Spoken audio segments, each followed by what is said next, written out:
ಕೃಪಾ ಅಶ್ವತ್ಥಾಮ ಕೃತವರ್ಮ ಅಂತ ಯಾರಿಗೆ 3 ಜನ ಯೋಚನೆ ಮಾಡ್ತಾ ಇದ್ದಾರೋ 3 ಜನಕ್ಕೂ ಈ ಒಟ್ಟು ಪ್ರಕರಣಕ್ಕೂ ಯಾವುದೂ ನೇರ ಸಂಬಂಧಗಳಿಲ್ಲ. ಅಂದರೆ ಕರ್ತವ್ಯ ಅಂತ ಕೆಲವು ಸಲ ಬರಬೇಕಾಗತ್ತಲ್ಲ, ಆಗ ಅದು ಮುಗಿದ ಕೂಡಲೇ ನಾವು ಎದ್ದು ಹೋಗಬೇಕಾಗತ್ತೆ. ತಿಳುವಳಿಕೆ ಬೇರೆ, ಕ್ರಿಯೆ ಬೇರೆ ಅಂತ ಆಗಬಾರದು. ಅಶ್ವತ್ಥಾಮನ ಪ್ರತಿಪಾದನೆಯಲ್ಲಿ ಏನಿದೆ ಅಂತ ಕೇಳಿದ್ರೆ, ತಿಳುವಳಿಕೆ ಏನು ಇರಬಹುದು, ಸಮಯ ಸನ್ನಿವೇಶಗಳು ವ್ಯಕ್ತಿಯನ್ನು ಬದಲಾಯಿಸ್ತವೆ ಅಂತ ಅಶ್ವತ್ಥಾಮ ಪ್ರತಿಪಾದಿಸಿದ್ದಾನೆ. ಅಶ್ವತ್ಥಾಮ ಪ್ರಾಕ್ಟಿಕಲ್ಲಾಗಿ ಏನು ನಡೀತಾ ಇದೆ ಅದನ್ನು ಹೇಳ್ತಾ ಇದ್ದಾನೆ.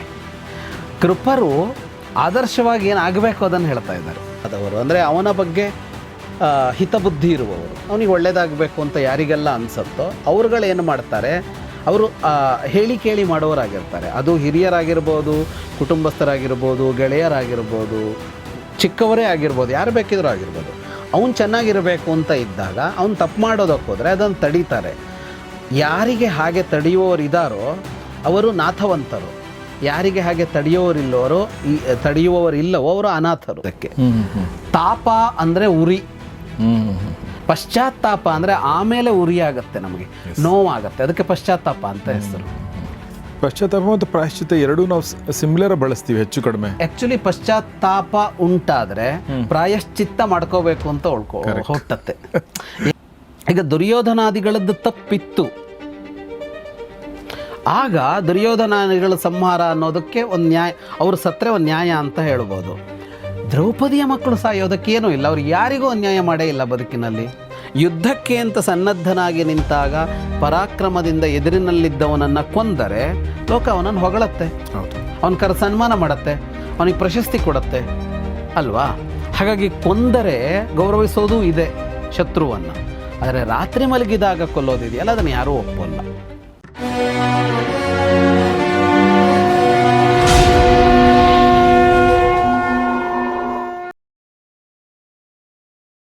ಸ್ನೇಹಿತರೆ ನಮಸ್ಕಾರ. ಗೌರಿ ಶಕ್ಕಿ ಸ್ಟುಡಿಯೋದ ವಿಶೇಷ ಸರಣಿ ಸಂದರ್ಶನ ಕಾರ್ಯಕ್ರಮ ಮಹಾಭಾರತ ರಹಸ್ಯಗಳು, ದ ಸೀಕ್ರೆಟ್ಸ್ ಆಫ್ ಮಹಾಭಾರತ. ನಿಮಗೆ ಆತ್ಮೀಯ ಸ್ವಾಗತ. ನಾನು ಗೌರಿ ಶಕ್ಕಿ. ನಮ್ಮೊಂದಿಗಿದ್ದಾರೆ ವಿದ್ವಾನ್ ಜಗದೀಶ್ ಶರ್ಮಾ ಸಂಪ ಸರ್. ಕಾರ್ಯಕ್ರಮಕ್ಕೆ ಸ್ವಾಗತ. ನಮಸ್ಕಾರ. ನಾವು ಮಹಾಭಾರತ ರಹಸ್ಯಗಳಲ್ಲಿ ಯುದ್ಧೋತ್ತರ ಪರ್ವದಲ್ಲಿದ್ದೀವಿ. ಒಂದು ಭಯಾನಕ ಘಟನೆಯನ್ನು ಎದುರು ನೋಡ್ತಾ ಇದ್ದೀವಿ. ಆ ಘಟನೆ ಬಗ್ಗೆ ನಮಗೊಂದಷ್ಟು ಗೊತ್ತು, ಬಟ್ ಭಾಳಷ್ಟು ಅದರ ಹಿಂದೆ ನಡೆದಂಥ ಘಟನೆಗಳನ್ನ ನಾವು ನೋಡ್ತಾ ಇದ್ವಿ. ಕೃಪರು ಮಾತಾಡ್ತಾ ಇರೋದನ್ನು ನಾವು ಕೇಳಿದ್ವಿ. ಆತ ಹೇಗೆ ವ್ಯಕ್ತಿಯನ್ನು ಡಿಫೈನ್ ಮಾಡಿದರು, ಅಂದರೆ ನಿನ್ನಂಥ ಒಬ್ಬ ಮೇಧಾವಿ ಕೂಡ ಹೇಗೆ ತಪ್ಪಬಹುದು ಅನ್ನೋದಕ್ಕೆ ಉದಾಹರಣೆಗಳನ್ನ ಕೊಡ್ತಾ ಇದ್ರು. ಸೊ ಆ ಮಾತನ್ನು ಕೃಪರು ಮುಂದುವರಿಸ್ತಾರೆ. ಯಾರಿಗೆ ಗೊತ್ತಾಗತ್ತೆ ಹಾಗಿದ್ದರೆ ಅಂದರೆ ಅದಕ್ಕೆ ವಿರುದ್ಧವಾಗಿದ್ದವನಿಗೆ ಯಾವುದು ಧರ್ಮಾರ್ಥಗಳು ಅಂತ ಗೊತ್ತಾಗತ್ತೆ. ಶುಶ್ರೂಷಸ್ತ್ವೇವ ಮೇಧಾವಿ ಪುರುಷೋ ನಿಯತೇಂದ್ರಿಯ ಜಾನೀಯಾದಾಗಮಾನ್ ಸರ್ವಾನ್ ಗ್ರಾಹ್ಯಂಚನ ವಿರೋಧಯೇತ್. ಅವನು ಶುಶ್ರೂಷು ಆಗಿರಬೇಕು, ಅಂದರೆ ಕೇಳಬೇಕು, ಅವನು ಕೇಳಬೇಕು. ಶುಶ್ರೂಷು ಅಂದರೆ ಕೇಳೋದಾ? ಹಾಂ, ಓಕೆ. ಶುಶ್ರೂಷೆ ಅನ್ನೋದು ಅದು ಬೇರೆ ಅರ್ಥದಲ್ಲಿ ಬಂತು, ಗುರು ಶುಶ್ರೂಷೆ ಅಂತ. ಅಂದರೆ ಅವನು ಕೇಳುವವನು ಗುರುವಿಗೆ ಮಾಡಬೇಕಾದ ಸೇವೆಗಳಿರ್ತವೆ ಅನ್ನೋ ಅರ್ಥದಲ್ಲಿ ಆ ಸೇವೆಗಳಿಗೆ ಶುಶ್ರೂಷ ಅಂತ ಬಂತು. ಆಮೇಲೆ ಶುಶ್ರೂಷೆ ಅಂದರೆ ಯಾರಿಗಾದರೂ ಸೇವೆ ಮಾಡೋದು ಅನ್ನೋ ಅರ್ಥದಲ್ಲಿ ಬಂತು. ಶುಶ್ರೂಷಕಿ, ಶುಶ್ರೂಷಕ, ನರ್ಸಿಂಗ್ ಅನ್ನೋ ಥರದಲ್ಲಿ ಆಮೇಲೆ ಬಂತದು. ಹಾಗೆ ಶಬ್ದಗಳು ಹಾಗೆ ಬೇರೆ ಬೇರೆ ಅರ್ಥದಲ್ಲಿ ಬಳಕೆ ಆಗ್ತಾ ಹೋಗ್ತವೆ. ಅರ್ಥಗಳು ಹೇಗೆ ಬದಲಾಗ್ತಾ ಹೋಗುತ್ತಲ್ವಾ? ಹೌದು, ಬದಲಾಗ್ತಾ ಹೋಗುತ್ತೆ. ಅರ್ಥ ವಿಸ್ತಾರವೂ ಆಗುತ್ತೆ, ಅರ್ಥ ಸಂಕ್ಷೇಪವೂ ಆಗ್ಬಿಡುತ್ತೆ. ಇಷ್ಟಕ್ಕೆ ನಿಂತ್ಕೊಂಡ್ಬಿಡುತ್ತೆ. ಅದರ ಅರ್ಥ ದೊಡ್ಡದಿರುತ್ತೆ. ಕೆಲವು ಸಲ ದೊಡ್ಡ ಅರ್ಥ ಅಲ್ಲ, ಸಣ್ಣ ಅರ್ಥ ಇರುತ್ತೆ, ದೊಡ್ಡದಾಗಿ ಬೆಳ್ಕೊಂಡು ಹೋಗ್ಬಿಡುತ್ತೆ. ಕೆಲವೊಂದು ಸಲ ಅರ್ಥನೇ ಬದಲಾಗ್ಬಿಡುತ್ತೆ, ಪೂರ್ಣ ಅರ್ಥ ಬದಲಾಗುತ್ತೆ. ಅದೇನೋ ಹೇಳ್ತಿರತ್ತೆ, ಆದರೆ ಆ ಶಬ್ದ ಏನೋ ಹೇಳ್ತಿರತ್ತೆ, ಈಗೇನೋ ಬಳಕೆಯಲ್ಲಿ ಎಲ್ಲ ಆಗುತ್ತೆ. ಈಗ ನಯ ಮತ್ತು ವಿನಯದ ಬಗ್ಗೆ ಈಗ ನಾವು ಅನ್ಕೊಳ್ಳೋದೇ ಬೇರೆ. ಈ ನಯ ವಿನಯ ಅನ್ನೋ ಕನ್ನಡದಲ್ಲಿ ಹೇಳ್ತೀವಿ ನೋಡಿ, ಅಲ್ಲಿ ನಯ ವಿನಯ ಎರಡಿದೆಯಲ್ಲ. ನಯ ಅಂದ್ರೆ ನೀತಿ, ವಿನಯ ಅಂದ್ರೆ ವಿಶೇಷ ನೀತಿ ಅಂತ. ಆ ನಯ ವಿನಯ ಅಂತ ಇರೋದು ಅದಕ್ಕೆ. ನಾವು ನಯ ವಿನಯ ಅಂದ್ರೆ ಬಾಗಿ ಇರೋದು ಅನ್ನೋ ಅರ್ಥಕ್ಕೆ ತಂದ್ಕೊಂಡ್ಬಿಟ್ಟಿದೀವಿ. ಇಲ್ಲಿ ಅವನು ಕೇಳ್ತಾನೆ ನಿರಂತರವಾಗಿ, ಅದರ ಜೊತೆಗೆ ಮೇಧಾವಿ ಆಗಿದ್ದಾನೆ ಮತ್ತು ನಿಯತೇಂದ್ರಿಯ, ಇಂದ್ರಿಯಗಳ ಮೇಲೆ ಹತೋಟಿ ಇದೆ ಅಂಥವನಿಗೆ ಅದೆಲ್ಲ ಅರ್ಥ ಆಗತ್ತೆ. ಮತ್ತು ಅರ್ಥ ಆಗಿರೋದಿದೆಯಲ್ಲ ಅದನ್ನು ಅವನು ಉಲ್ಲಂಘಿಸೋದಿಲ್ಲ ಅಂತ. ಗ್ರಾಹ್ಯಂಚನ ವಿರೋಧ ಏತಂತ. ಈಗ ನನಗೇನೋ ಒಂದು ಅರ್ಥ ಆಗಿದೆ, ಅರ್ಥ ಮಾಡ್ಕೊಂಡಿದ್ದೀನಿ ನಾನು. ಅದು ವಿದ್ಯೆ ಕಲಿಯೋದು ಅಂದರೆ ಇಲ್ಲಿ ನಾವು ಶಾಲೆಯಲ್ಲಿ ಕಲಿಯೋದು ಅನ್ನೋ ಅಷ್ಟೇ ಅರ್ಥ ಅಲ್ಲ. ಎಲ್ಲೋ ಕೇಳಿದ್ದೀವಿ, ಓದಿದ್ದೀವಿ, ತಿಳ್ಕೊಂಡು ನಮ್ಮೊಳಗೊಂದು ರೂಪುಗೊಂಡಿದೆ, ಏನೋ ಒಂದು ನಿರ್ಣಯಗಳು ರೂಪುಗೊಂಡಿವೆ, ಇದು ಹೀಗೆ ಮಾಡಬೇಕು ಅಂತ ರೂಪುಗೊಂಡಿರುತ್ತೆ. ಆದರೆ ಎಷ್ಟೋ ಸಲ ನಾವೇ ಅದನ್ನು ದಾಟ್ತೀವಿ, ನಾವೇ ಮುರಿತೀವಿ, ಅದನ್ನು ಉಲ್ಲಂಘಿಸ್ತೀವಿ. ಗ್ರಾಹ್ಯಂಚನ ವಿರೋಧ ಏತ್, ಅದನ್ನು ಮುರಿಯೋದಿಲ್ಲ ಅಂತವನು ಅಂತ. ಮುರಿಬಾರದು ಅಂತ ಕೃಪರು ಹೇಳೋದು. ಅಂದರೆ ತಿಳುವಳಿಕೆ ಬೇರೆ, ಕ್ರಿಯೆ ಬೇರೆ ಅಂತ ಆಗಬಾರದು. ಅಶ್ವತ್ಥಾಮನ ಪ್ರತಿಪಾದನೆಯಲ್ಲಿ ಏನಿದೆ ಅಂತ ಕೇಳಿದ್ರೆ, ತಿಳುವಳಿಕೆ ಏನು ಇರಬಹುದು, ಸಮಯ ಸನ್ನಿವೇಶಗಳು ವ್ಯಕ್ತಿಯನ್ನು ಬದಲಾಯಿಸ್ತವೆ ಅಂತ ಅಶ್ವತ್ಥಾಮ ಪ್ರತಿಪಾದಿಸಿದ್ದಾನೆ. ಅಶ್ವತ್ಥಾಮ ಪ್ರಾಕ್ಟಿಕಲ್ಲಾಗಿ ಏನು ನಡೀತಾ ಇದೆ ಅದನ್ನು ಹೇಳ್ತಾ ಇದ್ದಾನೆ. ಕೃಪರು ಆದರ್ಶವಾಗಿ ಏನು ಆಗಬೇಕು ಅದನ್ನು ಹೇಳ್ತಾ ಇದ್ದಾರೆ. ಕೃಪರು ಸಹಜವಾಗಿ ಶಿಕ್ಷಕರು, ಆಚಾರ್ಯರಲ್ವ ಅವರು. ಹಾಗಾಗಿ ಒಬ್ಬ ಟೀಚರಿಗೆ, ಒಬ್ಬ ಶಿಕ್ಷಕನಿಗೆ ಹೀಗಾಗಬೇಕು ಅಂತ ಇರುತ್ತೆ ಅವನಿಗೆ. ಅಶ್ವತ್ಥಾಮ ಒಬ್ಬ ವಿದ್ಯಾರ್ಥಿ ಮಾತ್ರ, ಅವನು ಶಿಕ್ಷಕ ಆಗಲಿಲ್ಲ ಅವನು, ಅಥವಾ ಒಬ್ಬ ಸಾಮಾನ್ಯ ಬದುಕು ಮಾಡುವ ಮನುಷ್ಯ. ಅವನಿಗೆ ಹಿಂಗೆ ನಡೆಯೋದು ಅಂತ ಹೇಳ್ತಾನೆ ಅವನು. ಶಿಕ್ಷಕನಾದವನು ಹಂಗೆ ನಡೀತಾ ಇರ್ಬೋದಪ್ಪ, ಹಂಗಲ್ಲ ಹಿಂಗಾಗಬೇಕು ಅಂತ ಹೇಳ್ತಾನೆ. ಆ ವ್ಯತ್ಯಾಸ ತುಂಬ ಚೆನ್ನಾಗಿ ಕಾಣಿಸುತ್ತೆ ಇಲ್ಲಿ. ಅನೇಯಸ್ತೋಮಾನೀಯೋ ದುರಾತ್ಮ ಪಾಪಪೂರುಷ ದಿಷ್ಟಮುತ್ಸೃಜ್ಯ ಕಲ್ಯಾಣಂ ಕರೋತಿ ಬಹುಪಾಪಕಂ. ಯಾರಿಗೆ ಆ ನೀತಿ ಇಲ್ಲವೋ, ನೀತಿಯುಕ್ತನಾಗಿ ಅವನನ್ನು ಇಟ್ಕೊಂಡಿಲ್ವೋ, ಮತ್ತು ಬೇರೆಯವರನ್ನು ಅವಮಾನಿಸ್ತಾ ಹೋಗ್ತಾನೋ. ಅವಮಾನಿಸೋದು ಅಂತ ಅಂದರೆ ಎರಡು ಅರ್ಥದಲ್ಲಿ ಇವತ್ತು ನಾವು, ಅಂದರೆ ಒಂದೇ ಅರ್ಥ ಅದು ವಾಸ್ತವವಾಗಿ. ಅವಮಾನ ಅಂದರೆ, ಮಾನ ಅಂದರೆ ಅಳತೆ, ಹಿಂದೂ ನಾವು ಮಾತಾಡಿದ್ದೀವಿ ಇಲ್ಲಿ. ಮಾನ ಅಂದರೆ ಅಳತೆ, ಅವ ಅಂದರೆ ಕಡಿಮೆ. ಅಳತೆಯನ್ನು ಕಡಿಮೆಯಾಗಿ ಗ್ರಹಿಸೋದಿದೆಯಲ್ಲ, ಅದಕ್ಕೆ ಅವಮಾನ ಅಂತ ಹೆಸರು. ನಮ್ಗೆ ಅವಮಾನ ಆಗೋಯ್ತು ಅಂತ ಯಾಕೆ ಅನಿಸುತ್ತೆ ಅಂದರೆ, ನಾನು ಇನ್ನೂ ದೊಡ್ಡವನಾಗಿದ್ದೆ, ಅದಕ್ಕೆ ತಕ್ಕಂತೆ ವ್ಯವಹರಿಸಲಿಲ್ಲ ಎದುರಿನವನು ಅಂತಂದ ಕೂಡಲೇ ಅವಮಾನಿಸಿದರು ಅಂತ. ನಾವು ಹೋದ್ವಿ, ತಕ್ಷಣ ಅವರೆಲ್ಲ ಎದ್ದು ನಿಂತ್ಕೋಬೇಕಾಗಿತ್ತು, ನಮಸ್ಕಾರ ಸರ್ ಅನ್ನಬೇಕಾಗಿತ್ತು, ಅನ್ನಲಿಲ್ಲ, ಅವಮಾನ ಆಯಿತು. ಹೀಗೆ ಅಲ್ವ ನಾವು ಹೇಳೋದು. ಅವಮಾನಿಸಿದ್ರು ಅಂದರೆ ಹೀಗೇನೆ. ಅಂದರೆ ಅದರ ಅರ್ಥ ಏನು ಅಂದರೆ, ನನ್ನನ್ನು ಈಗ ಯಾರು ಬಂದರೂ ಎದ್ದು ನಿಂತ್ಕೊಳ್ಳಲ್ಲ ಅವರು. ಯಾರೋ ಬಂದರೆ ಎದ್ದು ನಿಂತ್ಕೋತಾರೆ. ನಾನು ಆ ಯಾರೋ ಆಗಿದ್ದೆ ಅಂತ ನನ್ನ ಪ್ರಕಾರ, ಅವನ ಪ್ರಕಾರ ಅಲ್ಲ, ವಾಸ್ತವನೂ ಇದ್ದಿರ್ಬೋದು ಅಫ್ಕೋರ್ಸ್, ಇಲ್ಲ ಅಂತ ಹೇಳೋಕ್ಕಾಗಲ್ಲ. ಕರೆಕ್ಟ್. ಹಾಗೆ ಅವ್ರು ಯಾಕೆ ಹಾಗೆ ಅಂತ ಅಂದರೆ, ಅವರು ಇವನನ್ನು ಕಡಿಮೆ ಅಂತಲೇ ಅಂದ್ಕೊಂಡಿದ್ದಕ್ಕಾಗಿಯೇ ಅವ್ರು ಎದ್ದು ನಿಂತಿರೋಲ್ಲ. ಇವನೇ ದೊಡ್ಡವನಲ್ಲ ಬಿಡು ಅಂತಲೇ ಅವ್ರು ಕೂತಿದ್ದನು. ಭಾರಿ ದೊಡ್ಡವನು ಅಂತ ಅಂದ್ಕೊಂಡಿದ್ದಾನೆ, ನಮಗೆ ಗೊತ್ತಿಲ್ವಾ ಅಂತಲೇ ಅವ್ರು ಕೂತಿದ್ದಾರೆ. ಅವರು ಅವ್ರಿಗೆ ನಿಜವಾಗೂ ದೊಡ್ಡವರು ಅಂತ ಅನಿಸಿದರೆ, ದೊಡ್ಡವ ಅಂತ ಅನಿಸಿದರೆ ಅವ್ರು ಗೌರವಿಸ್ತಾ ಇದ್ದರು.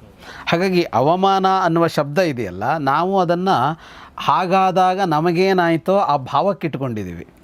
ವಾಸ್ತವವಾಗಿ ಅದು ಆಚೆ ಕಡೆ ಭಾವ, ಅದು ಅವನಲ್ಲಿ ಹುಟ್ಟಿದ ಭಾವ ಅದು. ಹಾಗೆ ಇನ್ನೊಬ್ಬರನ್ನು ಕಡಿಮೆಯಾಗಿ ಅಂದಾಜಿಸುವವ ಮತ್ತು ಕೆಟ್ಟ ಮನಸ್ಥಿತಿ ಇರುವವ ಅಂಥವನು ಒಳ್ಳೆಯದನ್ನು ಮಾಡೋದಿಲ್ಲ, ಒಳ್ಳೆಯದನ್ನೆಲ್ಲ ಬಿಡ್ತಾನೆ. ಕಲ್ಯಾಣಂ ಉತ್ಸೃಜ್ಯ, ಒಳಿತಿನ ಕ್ರಿಯೆಗಳೇನಿವೆಯೋ ಎಲ್ಲವನ್ನು ಬಿಟ್ಟು ಬಹುಪಾಪಕಂ ಕರೋತಿ, ಹಲವು ತಪ್ಪುಗಳನ್ನು ಮಾಡ್ತಾ ಹೋಗ್ತಾನೆ ಹೀಗಿರುವವನು. ಯಾರಿಗೆ ಹೇಳುವವರು ಕೇಳುವವರು ಇದ್ದಾರೋ ಅವನನ್ನು ಅವರು ಇಂಥ ತಪ್ಪು ಮಾಡದಂತೆ ತಡೀತಾರೆ. ವಾಸ್ತವವಾಗಿ ಅವನು ಹೊರಟರು. ನಾಥವಂತಂತ ಸುಹೃದ ಪ್ರತಿಷೇಧಂತಿ ಪಾತಕಾತ್. ಸುಹೃತ್ತಾದವರು ಅಂದರೆ ಅವನ ಬಗ್ಗೆ ಹಿತಬುದ್ಧಿ ಇರುವವರು, ಅವನಿಗೆ ಒಳ್ಳೆಯದಾಗಬೇಕು ಅಂತ ಯಾರಿಗೆಲ್ಲ ಅನಿಸುತ್ತೋ ಅವ್ರುಗಳೇನು ಮಾಡ್ತಾರೆ, ಅವರು ಹೇಳಿ ಕೇಳಿ ಮಾಡೋರಾಗಿರ್ತಾರೆ. ಅದು ಹಿರಿಯರಾಗಿರ್ಬೋದು, ಕುಟುಂಬಸ್ಥರಾಗಿರ್ಬೋದು, ಗೆಳೆಯರಾಗಿರ್ಬೋದು, ಚಿಕ್ಕವರೇ ಆಗಿರ್ಬೋದು, ಯಾರು ಬೇಕಿದ್ರೂ ಆಗಿರ್ಬೋದು. ಅವನು ಚೆನ್ನಾಗಿರಬೇಕು ಅಂತ ಇದ್ದಾಗ ಅವನು ತಪ್ಪು ಮಾಡೋದಕ್ಕೆ ಹೋದರೆ ಅದನ್ನು ತಡೀತಾರೆ. ಯಾರಿಗೆ ಹಾಗೆ ತಡೆಯುವವರಿದ್ದಾರೋ ಅವರು ನಾಥವಂತರು, ಯಾರಿಗೆ ಹಾಗೆ ತಡೆಯುವವರಿಲ್ಲವೋ ಅವರು ಅನಾಥರು. ಓಹೋ, ಓಕೆ.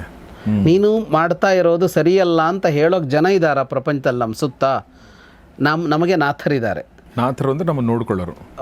ಹಾಂ, ನೋಡ್ಕೊಳ್ಳೋರು ಅಂತ. ಅನಾಥ ಅಂದ್ರೆ ಅದೇನೆ, ನಾಥ ಇಲ್ಲದೇ ಇದ್ದವನು ಅಂತ, ಒಡೆಯ ಇಲ್ಲದಿದ್ದವನು ಅಂತ. ಹಾಗೆ ಹೇಳುವವರು ಇಲ್ವಾ, ನಾವು ಅನಾಥರು. ಎಷ್ಟು ಚೆನ್ನಾಗಿದೆ ಅಲ್ವಾ ಈ ವಿಚಾರ ಕೂಡ. ಹಾಗಾಗಿ ನಾಥವಂತಂತೂ ಸುಹೃದ ಪ್ರತಿಷೇಧಂತಿ ಪಾತಕಾತ್. ಅವನ ಹಿತೈಷಿಗಳು ಯಾರಿದ್ದಾರೆ ಅವರು ಅವನನ್ನು ತಪ್ಪಿನಿಂದ ತಡೀತಾರೆ. ಆದರೆ ಯಾರಿಗೆ ಅದೃಷ್ಟ ಇರುತ್ತೋ ಅವರು ತಡೆದಾಗ ಅದರಿಂದ ಹಿಂದಿರುಗಿ ಬರ್ತಾನೆ.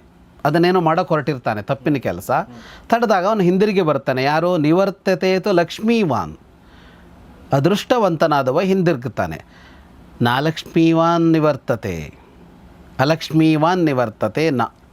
ಯಾರಿಗೆ ಹಣೆ ಬರಹ ಸರಿ ಇಲ್ವೋ ಅವನು ಅದನ್ನೇ ಮಾಡ್ತಾನೆ ಹೊರತು ತಪ್ಪಿನ ಕೆಲಸದಿಂದ ಹಿಂದೆ ಬರೋಲ್ಲ, ಹಿಂದೆ ಹೆಜ್ಜೆ ಇಡೋಲ್ಲ. ಓಕೆ.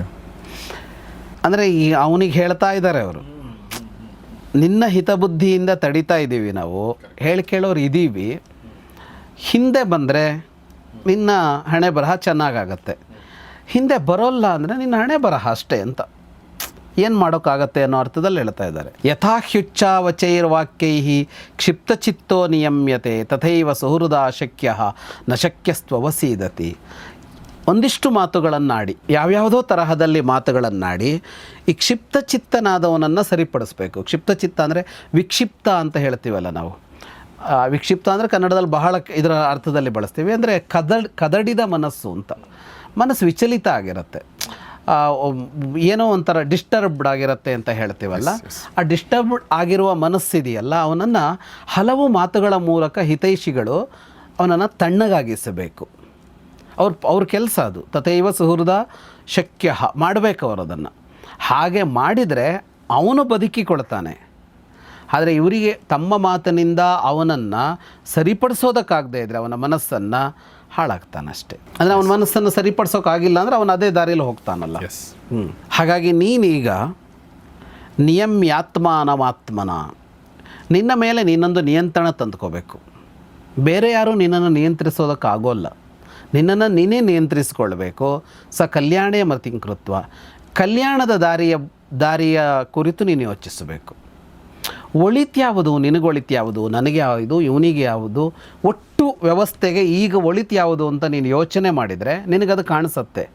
ಅದು ಕಾಣಿಸ್ಬೇಕು ಆ ದಾರಿ ಒಳ್ಳೆಯ ದಾರಿ ಅಂತಂದರೆ ನೀನು ನಿನ್ನನ್ನು ನಿಯಂತ್ರಿಸಿಕೊಳ್ಬೇಕೀಗ. ಕುರುಮೇ ವಚನಂತಾತ ಏನ ಪಶ್ಚಾನ್ನ ತಪ್ಯಸೆ, ಮಗು ಅಂತ ಕರೆದು ಹೇಳ್ತಾರೆ. ನಾನು ಹೇಳಿದ್ದನ್ನು ಕೇಳು, ನಾನು ಹೇಳ್ದ ಹಾಗೆ ಮಾಡು. ಹಾಗೆ ಮಾಡದೇ ಇದ್ದರೆ ಆಮೇಲೆ ನೀನು ಪಶ್ಚಾತ್ತಾಪ ಪಡಬೇಕಾಗತ್ತೆ. ಏನ ಪಶ್ಚಾಂ ನ ತಪ್ಯಸೆ ಅಂತ. ಆಮೇಲೆ ಪಶ್ಚಾತ್ ಅಂದರೆ ಆಮೇಲೆ ಅಂತ, ಪಶ್ಚಾತ್ ಅನ್ನೋ ಶಬ್ದಕ್ಕೆ. ತಾಪ ಅಂದರೆ ಉರಿ, ಪಶ್ಚಾತ್ತಾಪ ಅಂದರೆ ಆಮೇಲೆ ಉರಿ ಆಗುತ್ತೆ, ನಮಗೆ ನೋವಾಗತ್ತೆ, ಅದಕ್ಕೆ ಪಶ್ಚಾತ್ತಾಪ ಅಂತ ಹೆಸರು. ಆಮೇಲೆ ಆಗೋದು, ಅದು ಆಗೋದು ಆಗಿಬಿಟ್ಟಿದೆ, ಆಮೇಲೆ ಪಶ್ಚಾತ್ತಾಪ ಅಂದರೆ ಅದಕ್ಕೆ ಅಲ್ವ ನಾವು ಹೇಳೋದು, ಕೆಲಸ ಮುಗಿದು ಹೋದ ಮೇಲೆ. ಹಾಗಾಗಿ ಪಶ್ಚಾತ್ ನ ತಪ್ಯಸೆ, ಆಮೇಲೆ ನೋಯಬೇಕಾಗಿ ಬರೋಲ್ಲ ನಾನು ಹೇಳಿದ ಹಾಗೆ ಮಾಡಿದರೆ. ಭವಿಷ್ಯ ಹೇಳ್ತಾ ಇದ್ದಾರೆ ಅವರು, ಅವನು ಕೇಳ್ತಾ ಇಲ್ಲ.